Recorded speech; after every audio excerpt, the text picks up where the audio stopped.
how do we tap into the identity that most people want to be seen as open-minded? And how do we use that not in a manipulative, pushy, aggressive way of being in sales, but as a way that's, if I know I have a solution for you, then it's in both of our best interests for me to make sure you're open to hearing it. If I can't get you to be open, if I can't invite you to be open to hearing the solution, then the solution will never serve you because you will not opt in for it. And it doesn't serve me either. Welcome to the Going North podcast, the podcast where you will be inspired to join the business of immortality known as authorship. I'm your host, certified self-leadership trainer, member of the Maxwell Leadership Team, and best-selling author of the book, Stay the Course, DomBrightmon. And you're going to be getting some tips and techniques to advance yourself coming up next.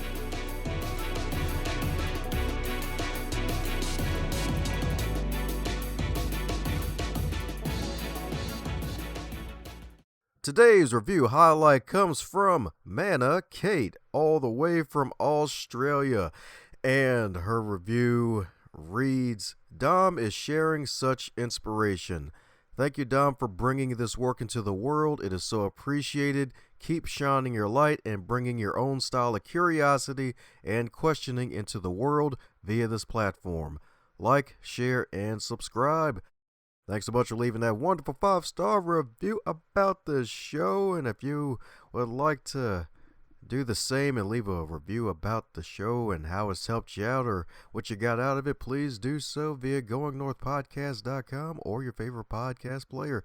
Now let's get on with today's episode.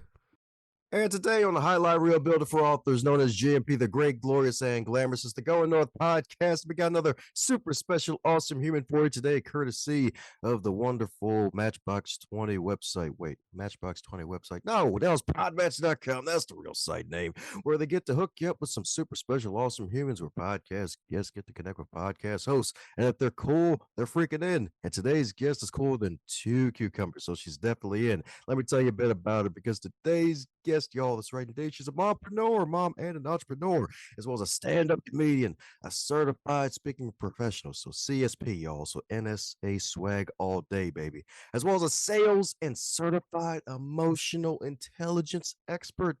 That's right indeed, y'all. She's intelligent about them emotions indeed. So that means she knows how to use that EQ and her IQ for ultimate success and to help you do the same. So let's give it up for Miss MK Ultra herself, the wonderful Merit Kahn. How you doing today, Merit? I'm doing great, Dom. Happy to be here. Oh, yes, indeed. Happy to have you here, too. That's right, Dave. You got a whole bunch of wins under your belt, and you're creating a bunch more here. That's the name of the game, get as many W's in that column as you can, right? Oh, yeah. That's right, indeed. All the wins, all the W's. That's right, indeed. Sometimes the W's are pretzels. Okay. I'm competing today, Dom. You can take a break. I'll take all the laughter. So it is Kit Kat time, huh? Might as well. Well, before any more corn cobs appear, as with all introductions, they're not allowed to be 103 days long, and it probably only covered maybe 1 day's worth of actual stuff that you actually do, and it's your first time on the show. So mind filling listeners in a bit more about who is the marvelous Merit herself. Well, I think business-wise, you would call me a sales coach, emotional intelligence expert.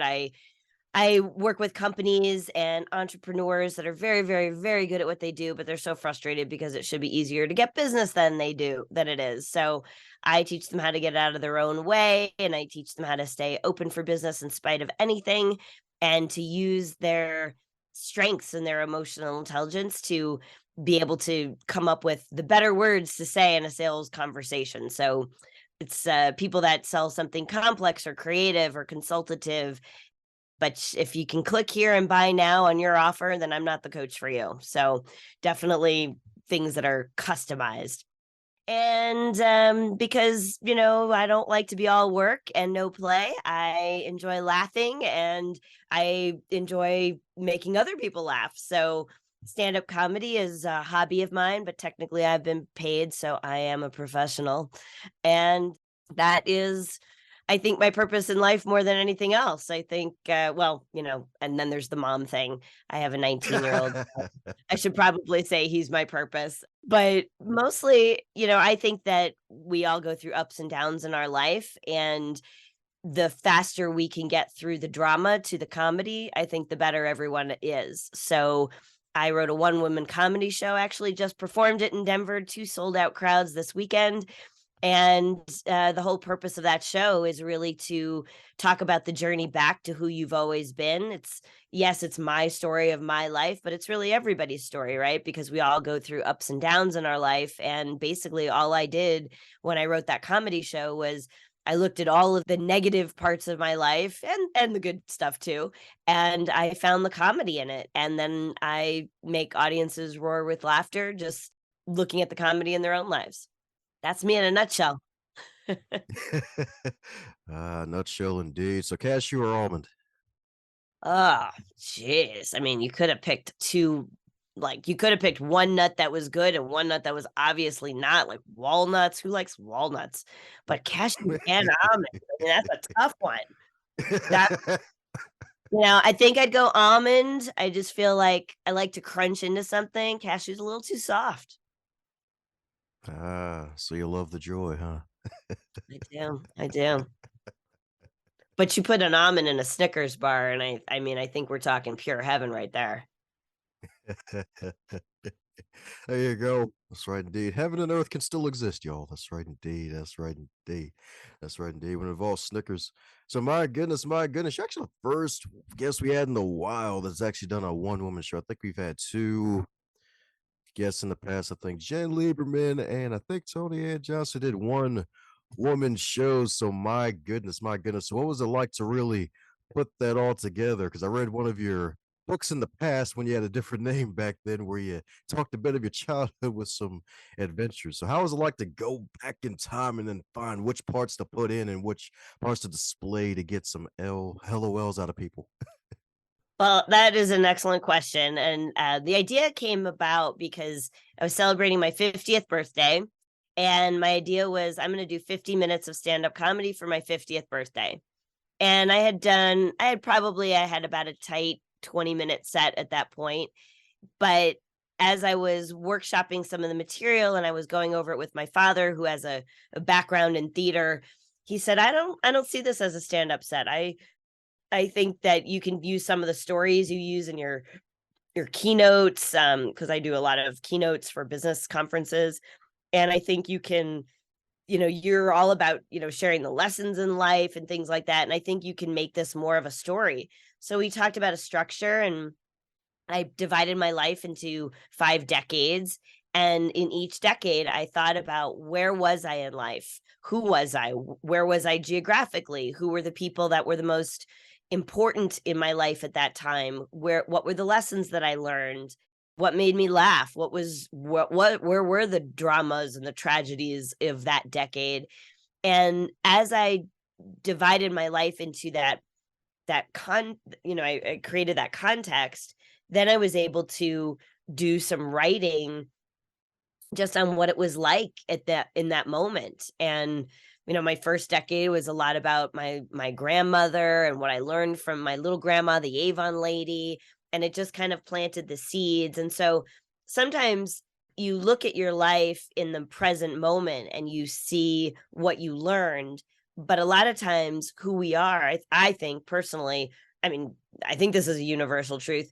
Who we are today is shaped by the experiences and the people and all the books we read and all the things from the past. But what I was struggling with as I wrote the show was that, there's this idea of you can't change your past, right? You've heard that. Like, you can't, right? You can't change your past. Your past is your past. But if your past is an integral part of who you are in the future and you can't change it, that feels very powerless. So my thinking and it kind of evolved. I didn't set out to do it this way, but I think that you can change your future when you rewrite your past. We get to decide the narrative of our past. So there are things in all of our past, and you get to decide, is the role that you played in that story the victim? Is the role you played in that story the comedian? What the hero? Like, who are you in that story? And if you rewrite the narrative, can you write a different part for yourself? And I think that kind of it had the whole show really evolve because I really got to rewrite my past through a lens of comedy. So all the things that, the dramas of being married to a narcissist, a diagnosed narcissist, I could look at that through a different lens. That's what I'm talking about. And definitely powerful indeed. And the way you said it was so perfect. And I don't think I've heard it said that way before because it's so true. Like, oh, you can't change the past, but you can change the narrative of it. It's like, hey, you can look at it through a different lens. I guess play on one of your older books, A Myth Shift, huh? Shifting the perspective in a way. Yeah. Yeah.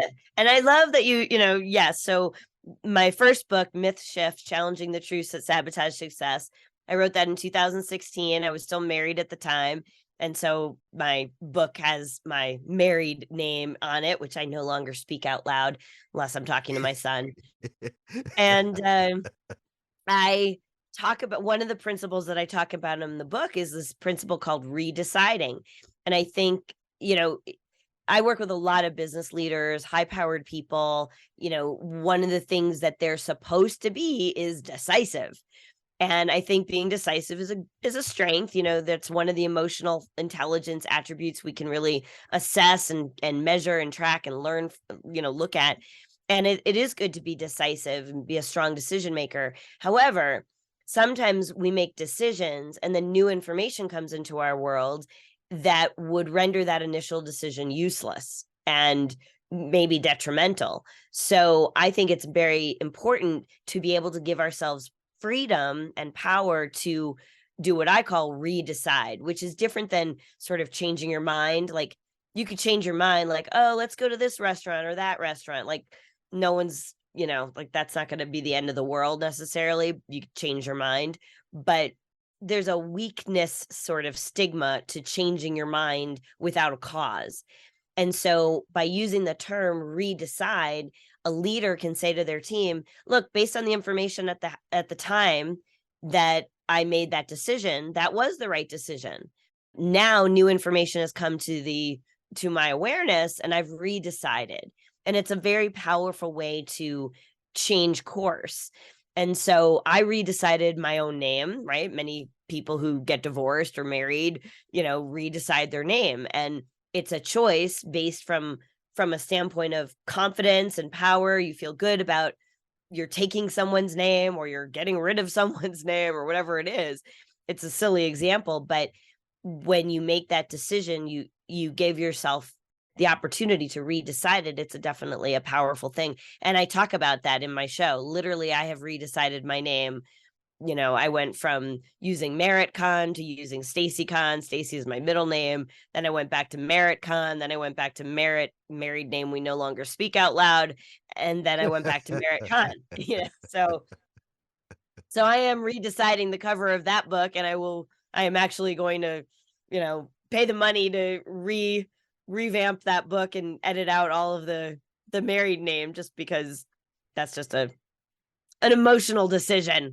For an emotional intelligence coach who can manage her emotions, that's an emotional decision I want to change.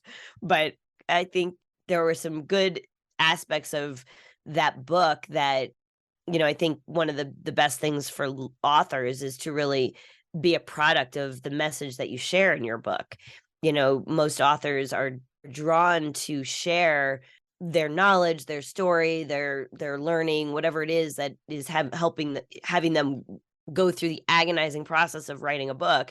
And it's no small feat, but when you have something that really calls to you that needs to be said, it's 100% worth it.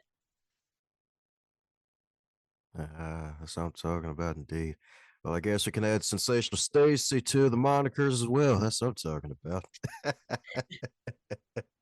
Didn't know your middle name was Stacy. Actually, found a woman named Stacy. Actually, I have one of my mentors in life. Her name is actually Stacy. Yes, indeed. Stacy Ben. So, yep, definitely fond of that name. So, hey, you got a good name. You got good names, I should say. Well, thanks. That's right, indeed. That's right, indeed. And definitely some powerful concepts that are still applicable to today that folks are definitely going to be needing. Just that whole read deciding thing. Because when I read that, I had to read over twice. I'm like, oh, okay. So this actually makes a lot of sense here. It's not like just, hey, it's making this decision, being decisive, sticking with it forever, even though metaphorically you're losing all your troops and still deciding to go for it. It's like, no, actually paying attention to what you're doing and being proactive where it matters. Exactly. I'll give you an example. I mean, I know where I think we're all kind of over pandemic examples, but it's such a good universal shared experience. But the beginning of 2020, my business model was keynote speaking, right? I had a training center, I did coaching and consulting and things like that, but I really wanted to just shift my business model so it was less of those kinds of consulting work and more keynote speaking, large conferences, selling books, that kind of thing. And that was a great idea at January 2020. By the end of March 2020, if I didn't redecide my business plan quickly based on the new information in the marketplace, I would have gone, I would have been starving, right? I would have lost everything. And so I think that's a good example that's so obvious that, of course, there are going to be times when you need to redecide things just because the marketplace, whatever is happening, you personally, like there's things that you need to redecide. And I think that was an interesting journey for me to kind of go back to some of the things that I teach and eat my own dog food, as we say. Um, but the next book, in fact, by the time this podcast airs, the book will be out, and I'm very excited about it. And so we can talk about something new that no one knows about yet. So the new book is called Are You Open To? And Ah. yes, so the idea here is, I've been working with sales people and sales strategy for a really long time. And where my work always started was a salesperson in a conversation with a prospect, right? So you're already in that conversation. Now you want some power and control, and you want to feel like you know where you're going and you're leading the sales process forward and to an ultimate conclusion. So what I noticed was you could have the best sales conversation in the world, but you could know all the right questions to ask and all the right things to say. But unless you were talking to somebody who was already bringing an open mind to that conversation, it was falling on deaf ears. But nobody's talking about, well, what do you do to open someone's mind before they even get to that conversation? And so I started researching it. There's nothing that I found that really addressed this particular piece of the sales process that I found a missing piece, to do.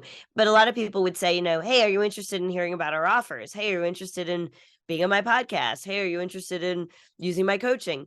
And it's very easy for me to say, no, thanks, not interested, and still sleep well at night, be a really good person. Like, I'm just not interested, right? Like, it's not about me. It's just not interested. And people are conditioned to say that, right? Can I help you? No, thanks. Just looking, not interested. But most people want to be identified as someone who's open-minded. Nobody wants to be labeled a closed-minded person. So I started like doing some research around this idea of being open-minded. There was actually a study that came out of Pepperdine University, and they asked people, do you consider yourself open-minded? 95% of people thought, yes, I'm open-minded. And then they asked them, do you think you're more open-minded than the average person? And again, it was like close to 95% of people said, yeah, I'm more open-minded than the average. So I don't know about you, Dom.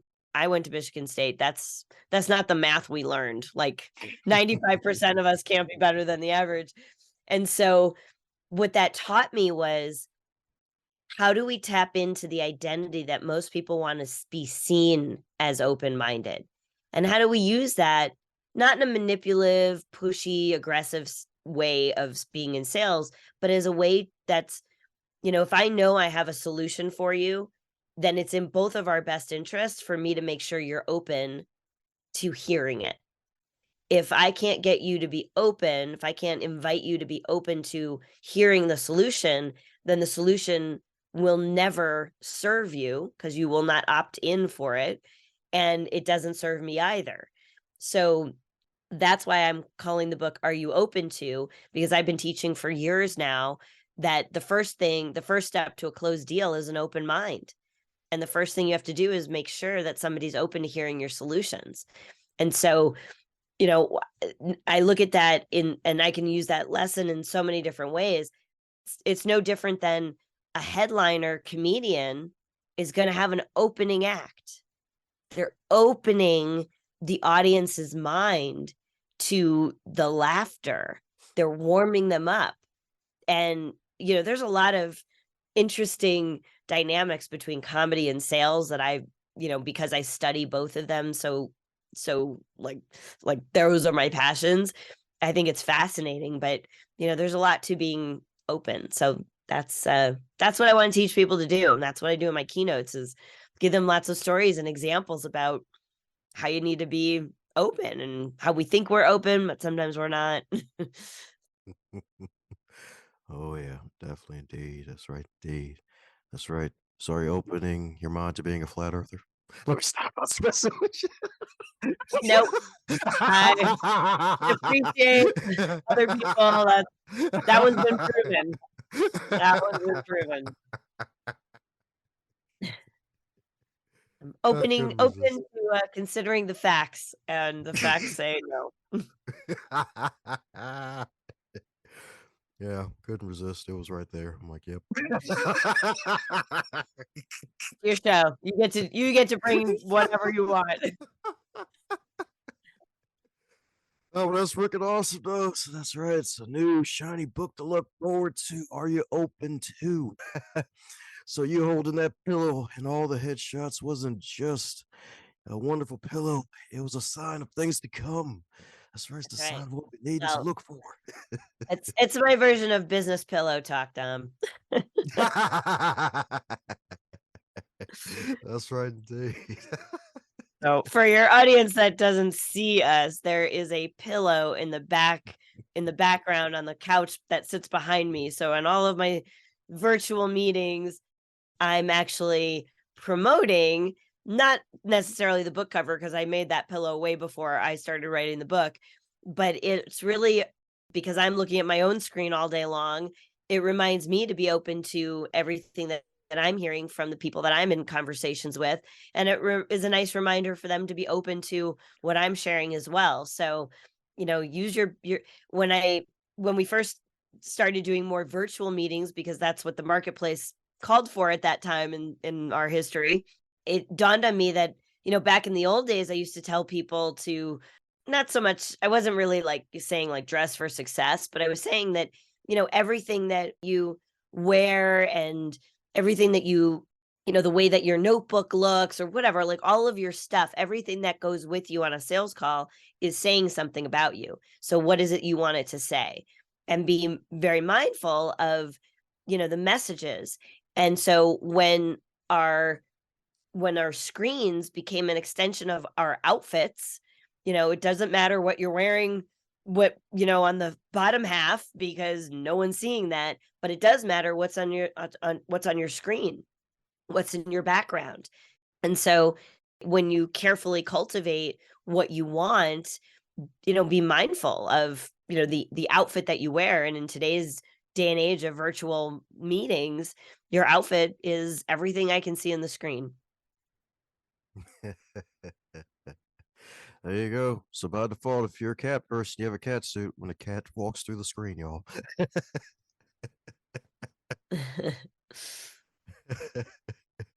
That's right, indeed. All the good meows, indeed. All the good meows, indeed. So, my goodness, so this is freaking awesome. So, I got this wonderful one woman show that you've been delivering and polishing and chiseling to make your metaphorical moving Michelangelo's statue to now this new shiny book that's going to be out by the time this episode is out to the adoring public. So, what's next for you? My goodness, you probably got something else cooking too, don't you? You are so right. I have two projects cooking that I'm excited about. One is super secret. I don't know if I can share it yet, but it is comedy related and it's going to take the world by storm. But the passion project I got cooking in my mind when I wrote the one woman show, I had an associate writer working because I that's how I work best is spitballing ideas, and in comedy you want to get some other input for your best punchlines and things like that. Most comedy is not written by one person. So my amazing and talented writer Karen Ruth White, a fantastic talented comedian, so we wrote the show together, and we are going to be putting on programs where we are helping other people go through that same structure that I did to write the show and turn the dramas of my life into comedy, and we're going to bring that same structure to other people. So we're not sure exactly what the format is. I think there's going to be some element of virtual and in person. It doesn't mean you have to perform the show for 350 people like I did, but it means, you get to see your life through the lens of comedy. And by creating programs where people really have an opportunity to rewrite their own history to change their future is going to be a real magical experience. So I'm very excited about those. And I'm very excited about touring my comedy show. So that is also happening in 2023. I'm going to probably be making stops in Austin, Chicago, New York, and some other cities. So that'll be exciting. So watch for the tour of the show. Yeah, she's taking the show on the road, the Merit Kahn tour, baby, the MK Ultra tour, baby. That's right, indeed. That's right, indeed. That's And right, I'm indeed. purposely not saying the name of the show because I'm thinking of changing it, but it was Book of Merit, which was a nice play on Book of Mormon. But I'm not sure. I might change the name of the show. So just all you have to do is remember Merit, certificate of, that's me. And if you type in Merit comedy, you'll probably find me. So not gonna go with the Kid to Cougar title, make that the traveling title. No, not, That was not at just a this one off. point. Well, hey, if you got the ability flaw today, it's all freaking good. It's all freaking good.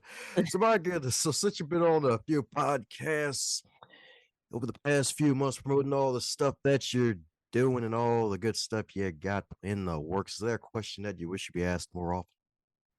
Question I wish I would be asked more often. It's a good one. I think every one of us has something that makes us tick, something that we're drawn to share. Some of us, got tapped on the shoulder like a calling to share it in larger spaces. But I do think everybody has something to share. So just because my venues are, large conferences where I'm the opening keynoter, or large theaters where I'm bringing you inspirational messages, but I'm wrapping them in comedy. Although my keynotes are pretty funny too. You may not feel called to share on such a big level, but your calling may be to impact and to be valuable to somebody one-on-one on a suicide hotline, or volunteering as a mentor at a boys and girls club, or whatever it is. So just, I'm not sure it's a question, but the thing that I wish more people would really be talking about is you don't have to impact a lot of people to impact a lot of people. You can do it one person at a time, and the ripple effect of having a profound effect on one person actually impacts so many people you'll never know. You'll never know really you won't get the accolades like I do after a keynote or a comedy show. People won't come up to you and be like, "Oh my God, that was so great. And you're so funny. And that really made a difference for me." And so I get that immediate appreciation. But I think the real heroes are the people who don't necessarily need that acknowledgement every single time they perform or impact somebody, but they have a knowing that they made a difference for someone in a very big way, and that will have a ripple effect across countless people, and you'll never know, but I think that's important. Ah, sweet. That's right indeed. That impact indeed. That's right indeed. That's right indeed. So encouraging folks to be their own chief impact officer, I'm assuming. I like that. That's right indeed. That's right indeed. Because she's a CBO, y'all. She's a chief belief officer. So that's right indeed. Helping you change those beliefs if you need to. That's right indeed. Or in this case, redecide. That's right indeed. Redecide and then eventually renovate. That's right indeed. Like old books, old houses. That's right indeed. And making pillows giant whole houses. That's right. A house that's open. There you go. So my goodness, this wonderful upcoming book are you open to? If it was a food, what would it be and why?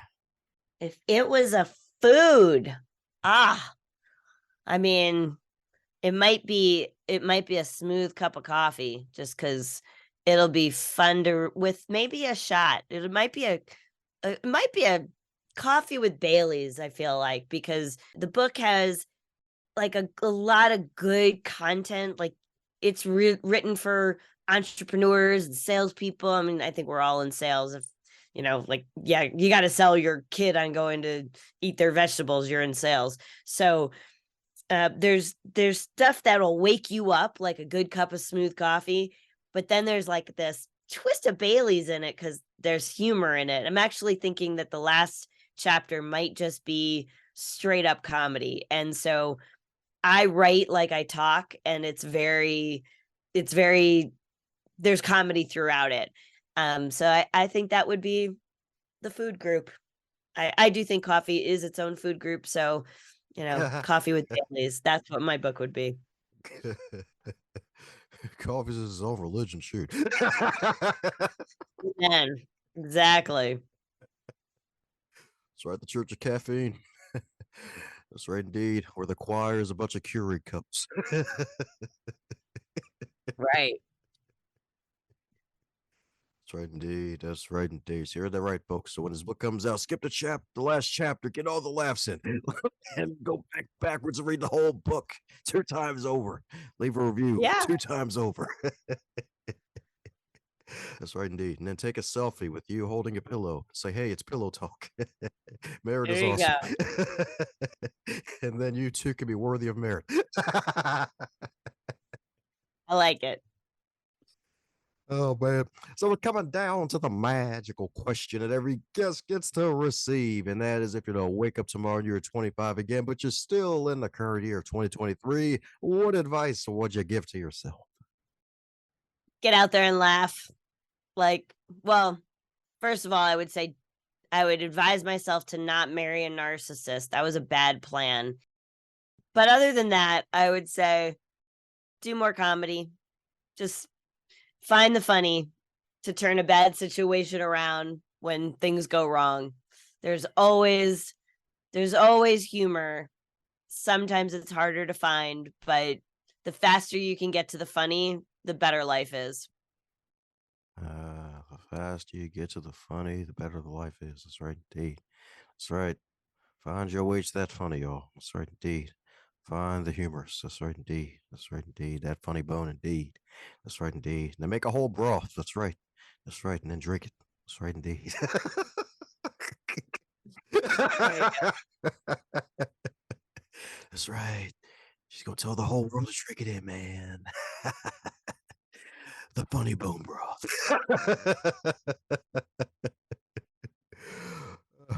Well, before the bunny ears get on top of the funny bone, folks need to keep in contact with you and keep up with all that you're doing. So, for those who need to do just that, what's the best way, folks, to do so, Merritt?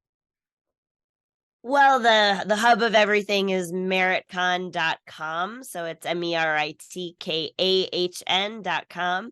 And there's always a let's talk button. So don't be afraid to grab some time on my calendar if I can help in any way. especially if you have a conference that you need a good, funny speaker, or you want to get on the list and go to see a comedy show.